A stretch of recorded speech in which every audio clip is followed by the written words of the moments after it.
Hey guys, John with the Grumpy Dad Sports Show. My little guy Nolan. Hi guys. And Nolan here wanted to be part of the video today. And you can't see him, but my little guy Cammy's over here. Come on, get into the go. Here's Cameron. Oh wow. There's Cammy.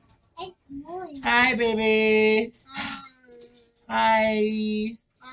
Say hi, everyone. Hi, everyone.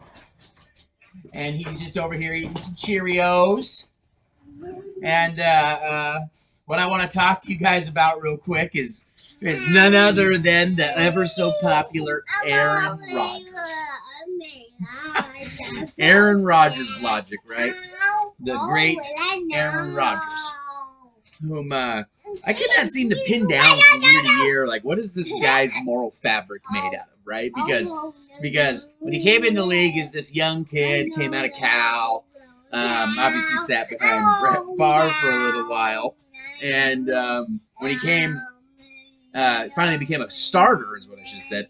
I mean, in all honesty, let's be real, right? This guy's one of the best quarterbacks you've ever seen, and and through the years, his fame and his fortune, and I almost think that being over there in Wisconsin, like just out in the cold, you got to be stuck inside, outside of doing your sports NFL duties, has got to his head in a not small, huge way because Aaron Rodgers' logic is like I always just like imagine like. Hold on. Shh, you don't need to yell, baby. You can talk, don't yell, okay? All right. And I always imagine like somebody like, Aaron, are you gonna be, retiring this year, or what is that? Well, what's that look like? And he's like, yeah, you ever seen the movie The Butterfly Effect with Ashton Kutcher? Well, I tried to get a hold of him to see about what we can do about, using that to help my life, and he told me I couldn't do that, and I've never really been told that I can't do something, ever, and so it kind of just baffled me, and so what I'm thinking the solution to that is that I should probably claim that I'm gonna be leaving, throw around these innuendos that I'm possibly going to be having a reunification with Devontae Adams, and I'm going to go hang out with some deer in South America for 5 days and trip balls, and that's the route I'm going to, whether I'm going to be deciding to retire or not. And each year it just like gets more and more ridiculous, and it's just like, what the is this guy talking about, and with the hilarity of whom he is and like how he handles things, I will say this though, he brings a lot of publication to Wisconsin. He brings a lot of publication to Wisconsin. He's one of the best quarterbacks I've ever seen, but when you really break down who the guy Aaron Rodgers is, like, let's just compare him to one of the more successful, quarterbacks during the 2010s. Let's compare him to Russell Wilson. Seahawks fan, Russell Wilson. And who is better out of the two? I don't really know. Because Aaron Rodgers, one, has always had a much better offensive line. David Bakhtiari, which single-handedly, outside of Max Unger, is probably by far better than any offensive lineman that he's ever had, but I mean, weapons what? Aaron Jones. He had Devontae Adams for years. Jordy Nelson is a beast. Randall Cobb is a beast. And when you compare his numbers side by side to Russell Wilson's, but you have to take into account the surrounding cast and his weapons.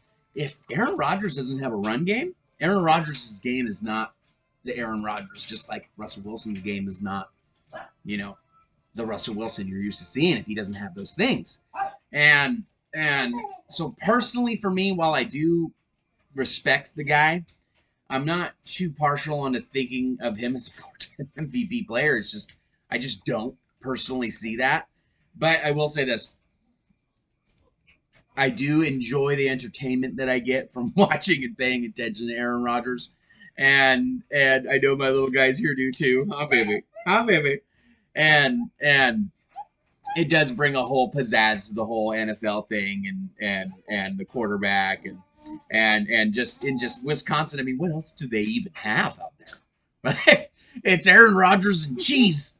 Like they have nothing else to look forward to. And so, I mean, obviously they had Brett Favre before that, but he's been so long gone now, it's not even funny. And if you ask me who I'd take out of the two, I'm taking Brett Favre. Hands down, son. And so, you know, I personally don't know if I would have ever given him an MVP. That's just me.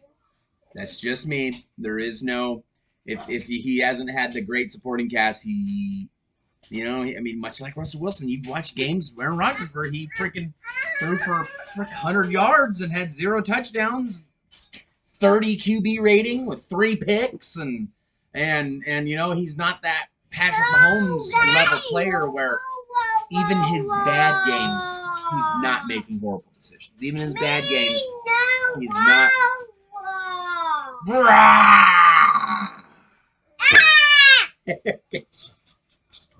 Where even in his bad games, he's still a very productive guy. You know, Russell Wilson's kind of the same story.